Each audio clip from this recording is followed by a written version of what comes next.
Sesaat lagi Anda akan menyimak Bincang Psikologi Keluarga. Waalaikumsalam warahmatullahi wabarakatuh. Kabar baik di pagi hari ini, sehat ya, Bu Lilis, Pak Wasmin? Alhamdulillah luar biasa. Allahu Akbar. Masya Allah, hari ini kita kembali melanjutkan masih manajemen gadget part yang kelima ya. Tentu sudah banyak mungkin dari sahabat MP yang sudah mulai mempraktikkan. Ada tantangan-tantangan yang dirasakan, berarti boleh diceritakan ya hari ini, Bu Lilis, Pak Wasmin ya. Ya. Baik, di awal mungkin ingin menyapa terlebih dahulu sahabat MP yang menyimak di pagi hari ini, silakan. Ya, Assalamualaikum warahmatullahi wabarakatuh, sahabat-sahabat. Ini sekarang sudah part yang kelima ya, bahas tentang gadget management. Manajemen ini merupakan bagian dari alat yang bisa mempermudah kita hidup. Banyak hal yang bisa lebih ringan, lebih efektif kalau kita menguasai ilmu manajemen. Banyak orang yang hebat tapi nggak menguasai ilmu manajemen, akhirnya hidupnya menjadi rumit gitu ya. Artinya manajemen ini diciptakan, ditemukan, digunakan untuk mempermudah hidup manusia ya. Jadi kalau setelah kita belajar sekarang tentang manajemen gadget, kita menjadi rumit, justru kebalikan dari tujuan pembahasan ini. Tujuan pembahasan ini untuk lebih mudah gitu. Dan kalau Anda tidak mau berumit-rumit, oke lah kalau emang rumit di awal iya, tapi kalau kita nggak mau mengeluarkan effort dulu di awal, ini malah dampaknya bisa lebih rumit lagi, bisa lebih bahaya lagi ya, karena kebenaran yang tidak termanage akan bisa dikalahkan oleh kebatilan yang termanage, terkelola gitu, sehingga kita membutuhkan ilmu manajemen untuk mengelola gadget kita. Karena banyak orang tua bahkan sehari di kantornya berhubungan dengan manajemen ya, tapi di rumahnya mengeluhkan hal-hal yang solusinya pun harusnya dengan manajemen gitu. Kayak kemarin saya ngobrol ringan dengan salah satu peserta training ya, di pinggir pantai setelah malamnya training bersama saya. Tapi emang temanya bukan tema manajemen, malamnya temanya berhubungan dengan service excellent ya. Nah paginya kita ngobrol santai, beliau tahu kalau saya hipnoterapi, sehingga nanya, Pak gimana ya bisa dihipnotis nggak Pak anak saya itu supaya nggak main game terus di gadgetnya. Nah gitu. Kemudian saya persempit pertanyaannya, apa sih masalah beliau itu gitu. Jadi masalahnya main game terus atau nggak tahu, masalahnya main gamenya atau konten gamenya atau waktu ketika main game. Jadi anak itu boleh main game nggak Pak? Saya tanya gitu.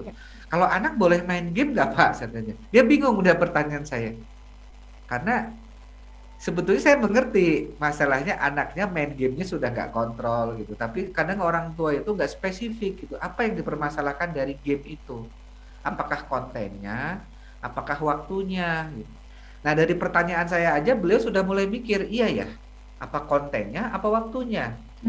Main game jam berapa biasanya Pak? Oh iya pokoknya nggak tahu waktu aja, harusnya ngerjain tugas sekolah masih ngerjain game. Oh berarti kalau tugas sekolahnya udah beres boleh dong Pak main game. Dia mikir lagi gitu. Jawabannya gitu nggak langsung gitu loh Teh, sahabat-sahabat Emi, jawaban beliau itu nggak langsung boleh gitu, enggak gitu. Jawabannya bingung gitu Bu Lilis, mikir gitu. Artinya sebetulnya beliau nggak memanage selama ini. Kelihatan banget dari bingungnya itu beliau hanya mempermasalahkan masalah aja, tapi nggak benar-benar mau masuk ke kedalaman apa sih permasalahannya, apa masalah konten gamenya atau masalah jamnya gitu. Betul. Akhirnya beliau jawab, ya jamnya Pak. Ya langsung saya kejar lagi, pengennya jam berapa Pak, bolehnya jam berapa, saya bilang gitu ya kan. Kalau masalah jam berarti jam bolehnya jam berapa, jam bolehnya jam berapa. Nah, mikir lagi beliau. Ya jam berapa ya? Gini Pak. Ya, jadi sebelum bicara hipnoterapi deh, bicara manajemen dulu gitu. Nanti kalau secara manajemen nggak jalan baru kita bicara hipnoterapi. Karena gitu juga kekacauan di manajemen juga akan mengakibatkan di emosi ya. Ya, betul. Jadi masalah-masalah juga semuanya masalah emosi, ternyata ketika manajemennya dibenahi, selesai masalahnya gitu. Iya, Hmm. karena manajemen itu memang bagian dari penyelesaian masalah ya, Bu Lis ya ternyata ya. Makanya memperbaiki manajemen bisa jadi juga memperbaiki masalah-masalah yang selama ini menimpa keluarga kita gitu. Ya kebayang tadi anak, aduh pusing, kamu tuh main game terus, main game kan itu terpicu nanti hormon Malah jadi marahnya. main game gitu. Iya. Tapi kalau misalnya kamu itu main game diganti dengan kata penggantinya apa tuh misalnya? Main bola atuh, kan jadi orang tua mikir, berarti harus beliin bola. Main sepeda tuh berarti rantai yang copot kemarin yang anaknya mengeluh mulai dibenerin. Betul. Main badminton tuh raket yang kemarin jebol berarti harus diservis. Kok yang habis dibeliin kan gitu. Ya. Jadi orang tua itu sering mempermasalahkan masalah tapi tidak mencari solusi dari masalah itu gitu. Nah akhirnya di pinggir pantai tadi dilanjutin ya Belisa. Jadi yang bolehnya jam berapa Pak gitu? Oh jam berapa ya? Ya gini Pak, biasanya kalau mulai dibenerin manajemennya, pokoknya habis bangun tidur itu nggak boleh nyentuh gadget dulu sebelum beres semua pekerjaan-pekerjaannya, termasuk sholat subuh, mandi, beberes kamar segala macam. Itu belum boleh ngambil gadget dulu. Kenapa istilahnya belum boleh ngambil gadget? Karena malam hari kan gadget dikumpul di kamar orang tua. Karena malam hari tidak boleh main gadget lagi, itu waktunya istirahat. Kalau dibiarkan gadget di kamar anak, ya udah kita nggak bisa. Misalnya kita ya udahlah anak aja biarin mau main mau enggak, yang penting misalnya bangun hasilnya, subuh gitu. Tapi kejadiannya nggak bisa. Nggak bisa. Kalau misalnya repot. Kebangunnya setengah mati gitu kejadiannya, makanya udah nggak bisa handphone di kamar orang tua kalau sudah malam. Termasuk yang mahasiswa emang ada izin kadang-kadang, emang saya lihat sampai ada yang jam 11 gitu, malah kadang-kadang lewat, tapi emang benar-benar ada pekerjaan, tapi nggak masalah. Setelah itu dikumpulkan dan besok habis subuh nggak boleh tidur lagi, pentingnya ya terserah mau semalam apapun dia tidur, habis subuh nggak boleh tidur lagi. Kalaupun mau tidur lagi setelah beres sholat subuh, setelah makduros, setelah tilawah, setelah beres-beres tugasnya, setelah mandi, dan kemudian dia kan kuliah lagi biasanya. Nah kadang-kadang di kuliahnya ngantuk ya silahkan. Jadi kalau misalnya Pak Wasmin gadgetnya nggak dikumpul boleh nggak? Kalau misalnya ini ada anak nih nanya, Bu gadgetnya nggak saya kumpul, tapi pasti yakin misalnya besok bangunnya lebih pagi. Nah itu gimana Pak? Kalau menurut saya nggak, justru awalnya dikasih kesempatan itu dulu, Bu Lis. Anak-anak kami juga kasih kesempatan dulu seperti itu, tapi kenyataannya nggak jalan. Akhirnya kita pakai udah janjian gitu, Teh Sarah. Ya udah nggak apa-apa. Kami kasih kepercayaan, gadget gak dikumpul. Penting kalau kami kan kebiasaan sebelum sholat subuh ada witir dulu, ya mulailah gitu ya.